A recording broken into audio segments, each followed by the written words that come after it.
Volker Mornhinweg. Yes. First I'll identify you. And how long have you been head of AMG? In the meantime, it's a little bit over 4 years. I started at AMG, or with AMG, I have to say, in 2005 in October, and now. And of course, your masterpiece Yes, right. is a 6.3 liter engine. Absolutely right. The 6.3 liter was a kind of a masterpiece. In the meantime, we, especially in 2009, we won the Performance Engine of the Year award. This makes my team very proud. There is no doubt about it. And I think we are really on a good track. We had made a lot of, how should I say, progress over the last years. Think about the C63. I would like to say it's a very perfect car, first car where we really changed more or less everything in front of the A-pillar, new axle. The frames and the body shapes are also pretty new. Also we changed a lot of the interior, great car, we got a lot of positive feedback. Think about the SL63 with the new transmission, the first one with a wet clutch. We took the torque converter out, that we can really have a very direct link to the rear axle. It's fantastic. It fitted perfect. And now the E63, which we launched just recently, we got also a very positive feedback, and that's a kind of a, how should I say, very high level which we achieved in the meantime.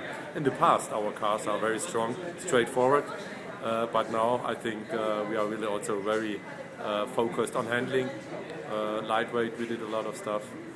You really are the absolute pinnacle of the performance engineering now in every way for Mercedes-Benz. Yeah, this is what we got as a feedback from our customers, and it makes the whole team very proud that we achieved that level. And you should know that, and you know that we are the performance brand within Mercedes-Benz cars, and that's our task. What we have to fulfill, and a very big milestone now is the SLS AMG. Our first car, which we completely developed from scratch. We really started from a white sheet of paper, and now here it is. What's your dream for this car as far as the numbers sold, its exclusivity? What do you see?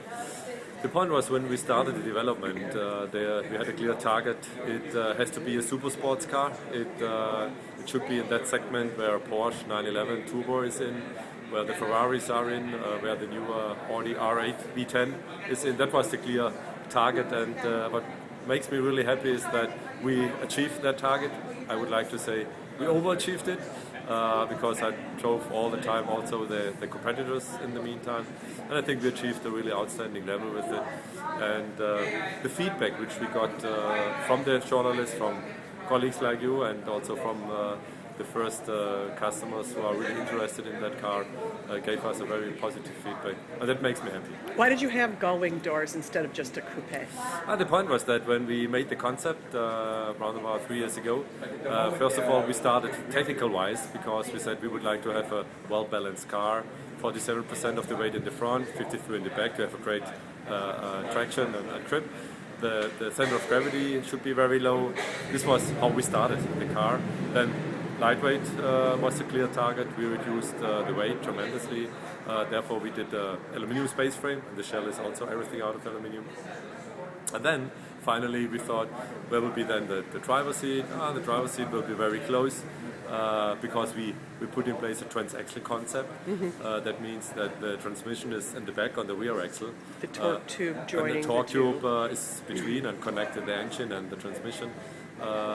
Perfectly, and then there will be then the driver we saw, in the concept, and then we thought about the doors, and what we have seen, that the driver will be then very close to the rear axle, and then I saw the 300 SL, and we thought about it, and then we saw that the driver at that time also sit at the same place, very close to the rear axle, and we had a little discussion, and then we said, it might be a good idea if we will take once again these gull-wing doors, because only one company can really do that.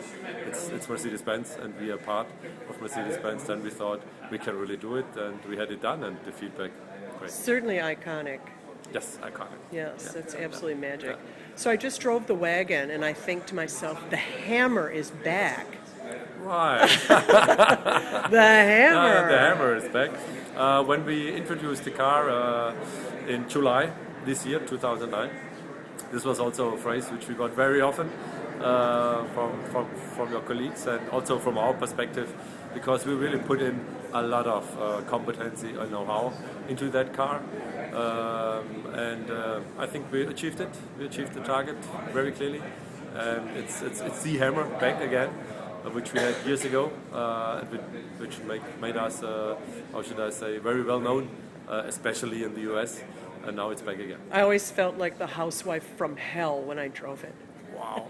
I hope when you drive with it, when we drove with it, you can hear the, you know. Do you know the highway to hell? You hear it? the highway? That's hilarious. Actually, what I heard was the rumble of the exhaust, and it sounded like a Tuvan throat singer. Yeah, no, that's right. And it's always important for us that we work very hard on the sound design. And I think we achieved it. Well, we're glad that you're here. You've done a remarkable job for AMG. Thank you very much. It's in good hands. Thank you for Thank that. you.